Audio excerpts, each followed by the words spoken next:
18 বছরের আগে কোনো মেয়ে বিয়ে করতে পারবে না, এই বাংলাদেশে এখন আর এই নিয়ম চলবে না।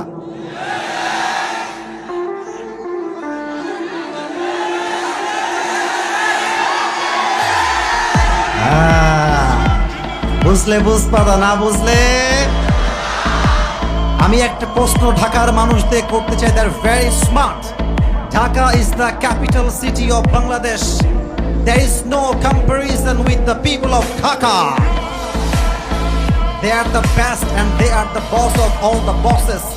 দেশের রাজধানী হচ্ছে দেশের সবচেয়ে সেরা জায়গা যুবক ভাই। আমি রাজধানীর মানুষদেরকে জিজ্ঞেস করতে চাই একটা লজিক্যাল কোয়েশ্চেন। এখানে মুরব্বীরা এসেছেন, মাদ্রাসার ছাত্র ভাইয়েরা এসেছেন, স্কুল কলেজ ইউনিভার্সিটির ছাত্ররা এসেছেন। It's very logical question. একজন মেয়ে যার বয়স 18 বছর হয় নাই, তার বয়স হচ্ছে 17 বছর 11 মাস 20 দিন।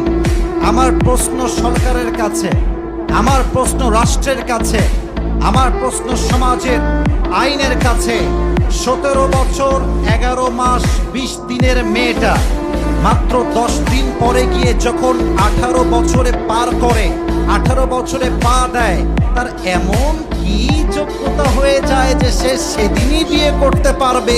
তার আগে সে বিয়ে করতে পারবে না কেন?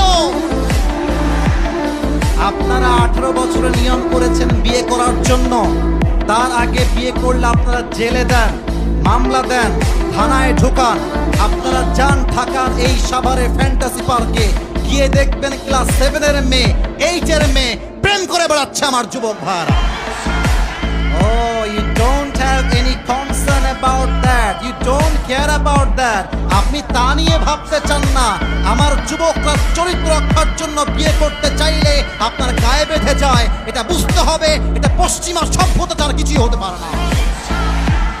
আর একটা লজিক্যাল পয়েন্টে কথা বলতে চাই, যুবকদেরকে বলবো, যুবকরা শোনো, বিয়ে করতে তোমার কারো থেকে পারমিশন নেওয়ার কোনো ঠেকা তোমাকে ইসলাম দেয় নাই। Okay, let me explain this matter very clearly. আমি স্পষ্ট ভাষায় বলছি, because there are a lot of people that are very older. আমাদের মুরব্বী আব্বা জানরা এখানে আছেন।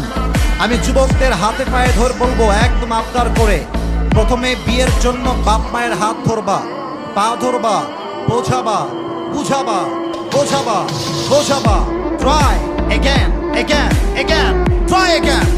যখন দেখবা তোমার পিঠটা দেয়ালে ঠেকে গিয়েছে, পছন্দ মতো মেয়ে দেখবা, বিয়ে করবা। বিয়ের পরে বাপকে বলবা, মাকে বলবা, বিয়ে আমি করে নিয়েছি, তোমার যা মন চাই করাই, ডোন্ট কেয়ার অ্যাবাউট ইট। আমার চরিত্র নষ্ট হবে, তুমি দিনের পরে দিন দেখবা, তুমি বিয়ের জন্য আমাকে হেল্প করবা না। তোমার মতো বাপকে মান্য করার চাইতে ইম্পর্টেন্ট হচ্ছে আমার চরিত্র রক্ষার জন্য বিয়ে করা যুবক ভাইরা। আর যেই মেয়েরা আমাকে শুনছেন পর্দার আড়াল থেকে, I am being very very humble about it. প্রিয় বোনেরা আমার, বিনয়ের সঙ্গে বলছি, বিয়ের সময় আসলে টাকাওয়ালা খোঁজা বাদ দিয়ে চরিত্রবান যুবককে খুঁজে আপনার বিয়ে করতে হবে। অনেক মেয়ের রুচি, ক্যারেক্টার, চরিত্র এতটা বাজে হয়ে গিয়েছে, সামান্য সরকারি চাকরির জন্য, টাকার জন্য বুইড়া টাকলার সঙ্গে বিয়ে করতে এরা পরোয়া করে না। আমার কথা হচ্ছে, যেই মেয়ে টাকা দেখে বিয়ে করবে, সে টাকা পাবে, বাড়ি পাবে, গুলশানের ফ্ল্যাট পাবে, উত্তরায় ফ্ল্যাট পাবে, বসুন্ধরায় ফ্ল্যাট পাবে, ধানমন্ডিতে ফ্ল্যাট পাবে, কিন্তু টাকা থাকলেই চরিত্রবান হবে, তার কোনো সার্টিফিকেট আমাদের কাছে কারো কাছে নাই। এই দেখেন কতগুলো যুবক এখানে আমার বসে আছে, এদেরকে জিরো মনে হয়, তাই না? এরা জিরো নয়, এরাই হচ্ছে আগামীকালের হিরো যুবক ভাইরা আমার।